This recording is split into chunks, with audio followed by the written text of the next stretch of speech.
J'espère que vous allez bien, j'espère que vous vous portez bien. C'est malheureusement une fin d'année 2024 préoccupante, inquiétante, pour ne pas dire effrayante, qui nous parvient depuis l'Algérie. C'est une fin d'année qui n'est pas du tout rassurante. La preuve, le 20 décembre dernier, le hashtag Marani Charadi a été un signal d'alarme, un cri de détresse, quelque part un appel aux autorités algériennes pour leur dire réveillez-vous, on en a marre. Ça fait 5 ans depuis 2019 que nous attendons le changement, que nous attendons le développement, que nous attendons des évolutions positives, que nous réclamons que notre pays soit géré mieux et autrement. Et ce signal d'alarme, ce cri de détresse, au lieu d'être écouté, au lieu d'être pris en considération, au lieu de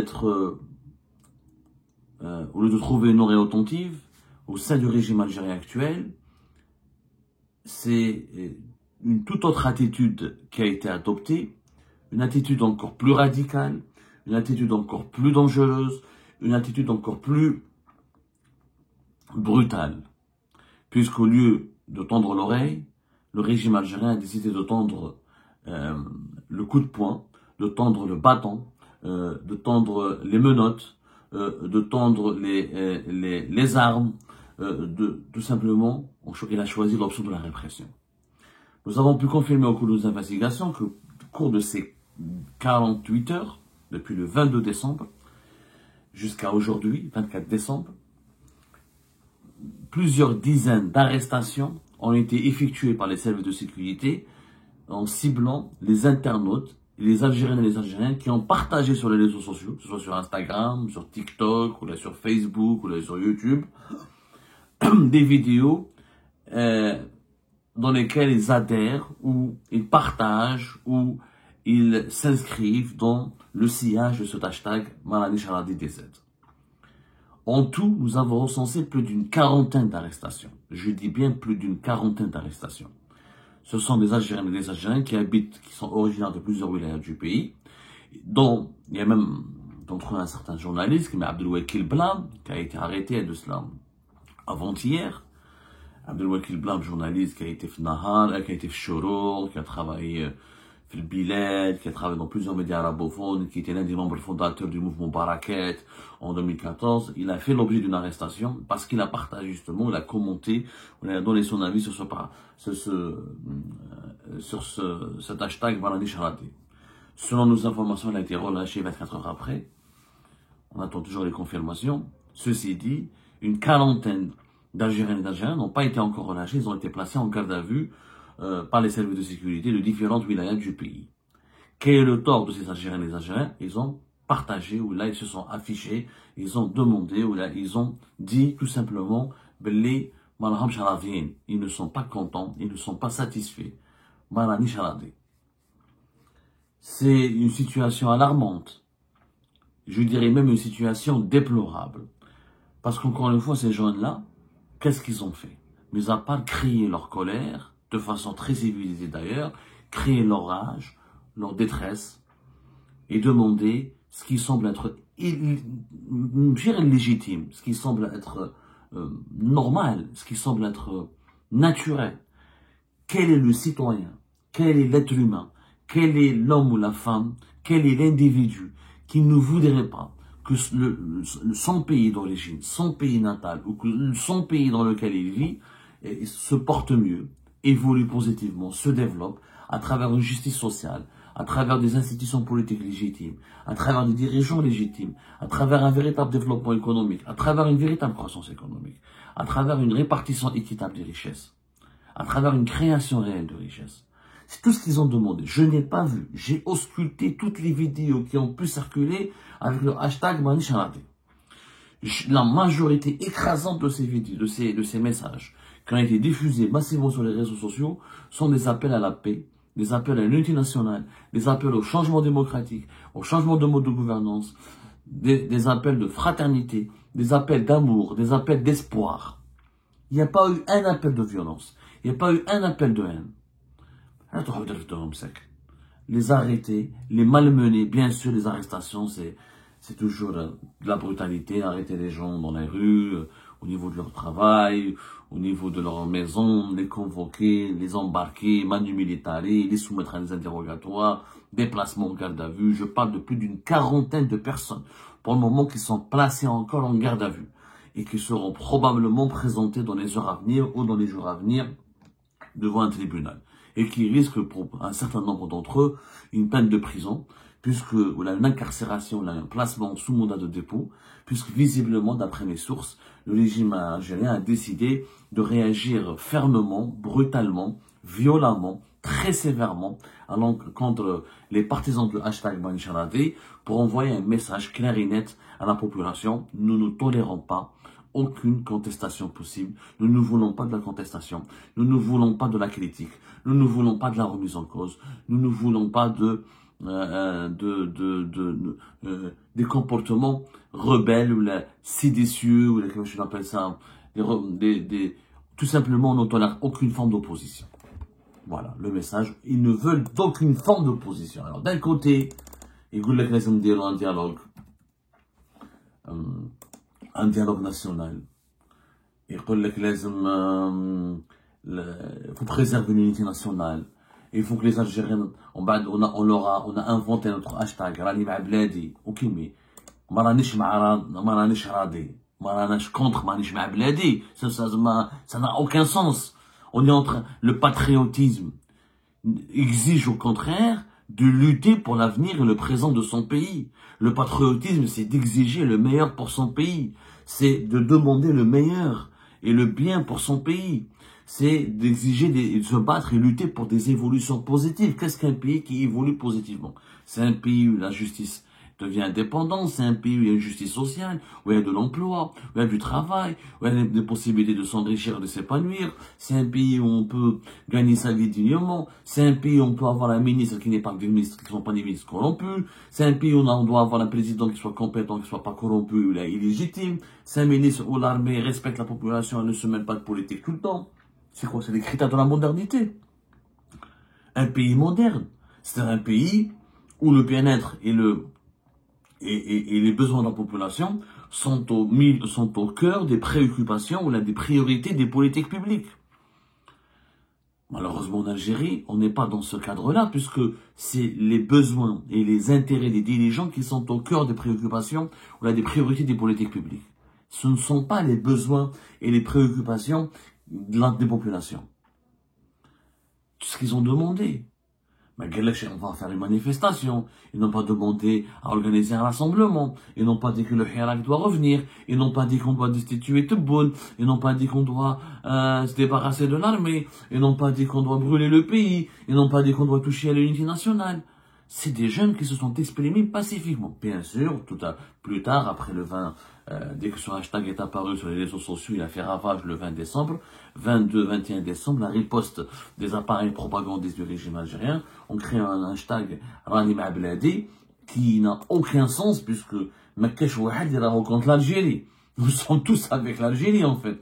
Sinon, l'Imaraouch ma l'Algérie. Écoute, je prends directement mes clics et mes claques et je deviens harag. هذاك ما راهوش مع بلادو خلاص il n'y croit plus, pour lui l'Algérie elle est foutue, etc. Il n'y a pas de raison pour rester dans le pays. Non, mais les rahou مع بلاد, même celui qui est à l'étranger, et qui a immigré et qui a quitté le pays, même illégalement, et qui ne peut pas revenir, il est avec son pays. Quel est l'Algérien? Je ne connais pas une Algérienne ou un Algérien qui souhaite le malheur à son pays. Je suis tous avec mon pays, ok, mais avec mon pays, pas avec les dirigeants incompétents de mon pays, pas avec certains dirigeants qui sont illégitimes. Je ne suis pas avec celles et ceux qui ont ruiné notre pays, qui aggravent son sous-développement. Critiquer ces dirigeants qui provoquent plus de chômage, qui aggravent le sous-développement du pays, qui aggravent son isolement diplomatique et géopolitique, qui aggravent les déficits budgétaires publics, qui n'investissent pas, qui ne donnent à l'Algérie aucun méga projet important. Ces dirigeants qui font que nos villes ressemblent à des villes dortoirs, tristes, sinistres, aucun espace de loisirs, avec ces dirigeants qui cassent le secteur privé, qui cassent toute dynamique économique. Je ne peux pas les supporter, les dirigeants. Au contraire, ce n'est pas l'intérêt national.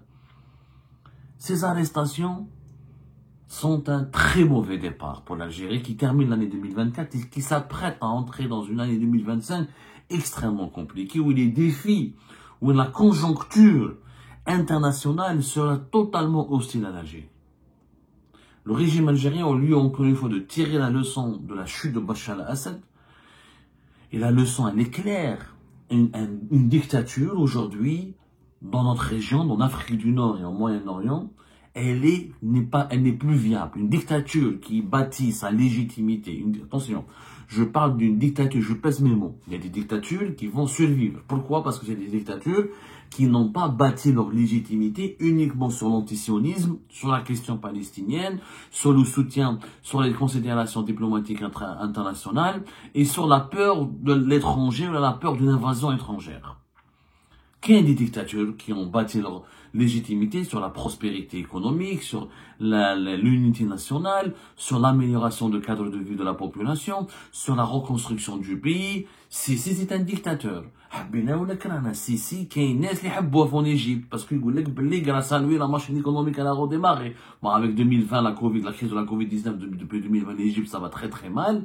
Mais il dit que l'Égypte, elle a quand même, les touristes sont revenus, il y a une stabilité, il y a une certaine sécurité. En Algérie, malheureusement, la dictature algérienne d'aujourd'hui, contrairement à Bouteflika, n'était pas un démocrate. Mais Bouteflika, il a assis sa légitimité sur quoi? Pas sur la répression. En tout cas, pas uniquement.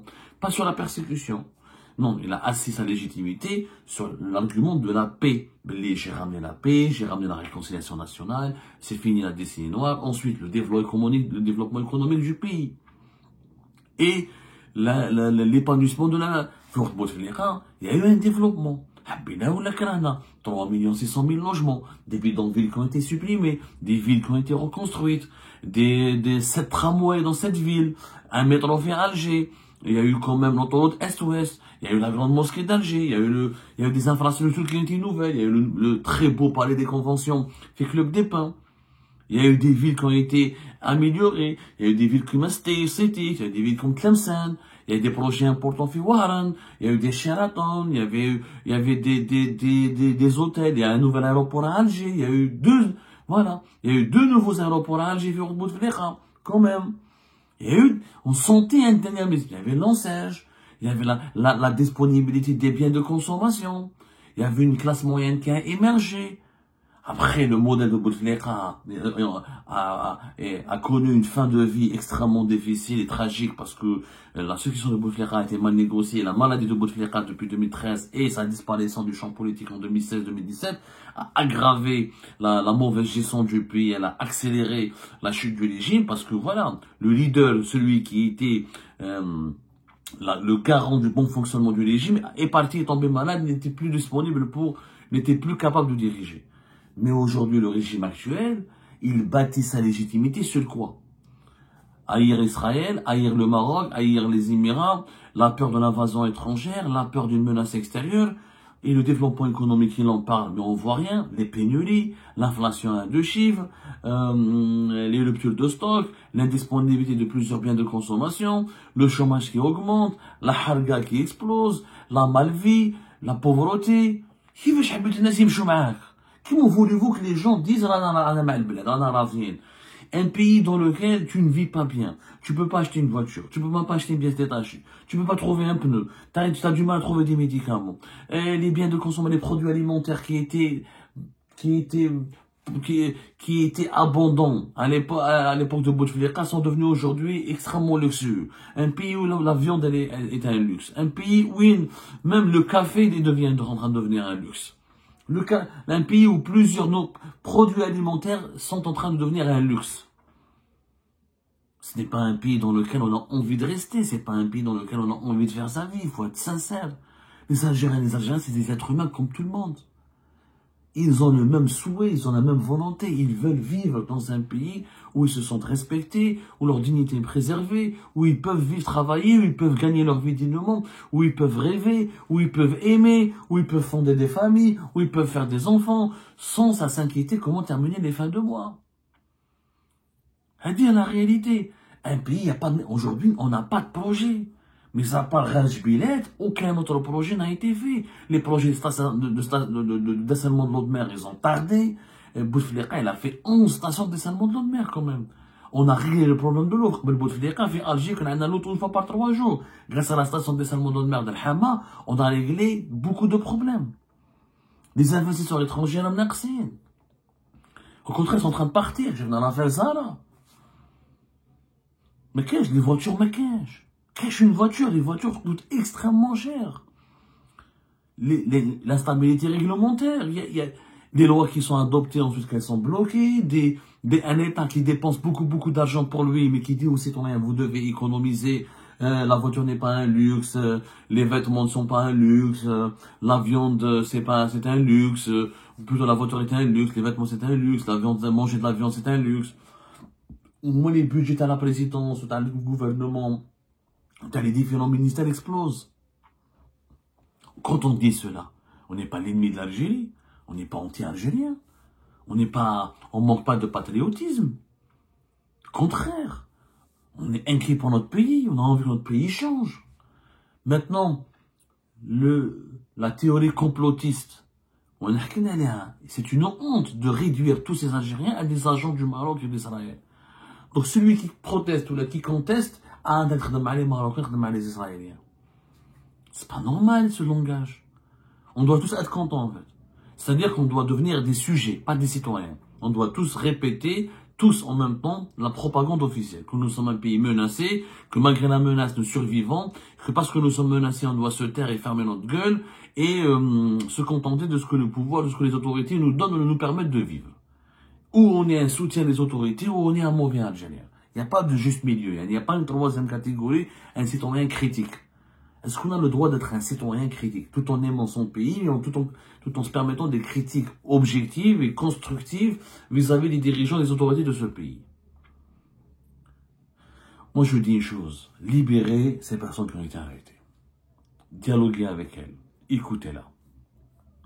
L'année 2025, avec l'arrivée de Donald Trump, avec le nouvel ordre régional qui se dessine depuis la chute de Bachar al-Assad, avec les recompositions, je dis bien des rapports de force et des relations internationales, avec les nouvelles données économiques et géopolitiques qui vont émerger en 2025, l'Algérie paraît clairement comme un pays fragilisé, menacé par ses déséquilibres internes.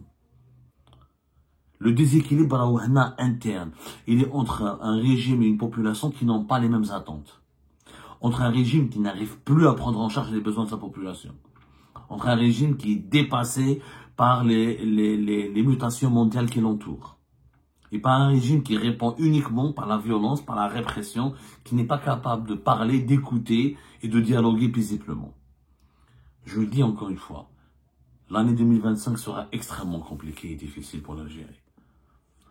Alors, où on s'écoute mutuellement, on se respecte mutuellement, où on met la main, tout le monde, et des rouleaux de filier pour servir notre pays, où on va aggraver les divisions, on va aggraver les malentendus, les incompréhensions.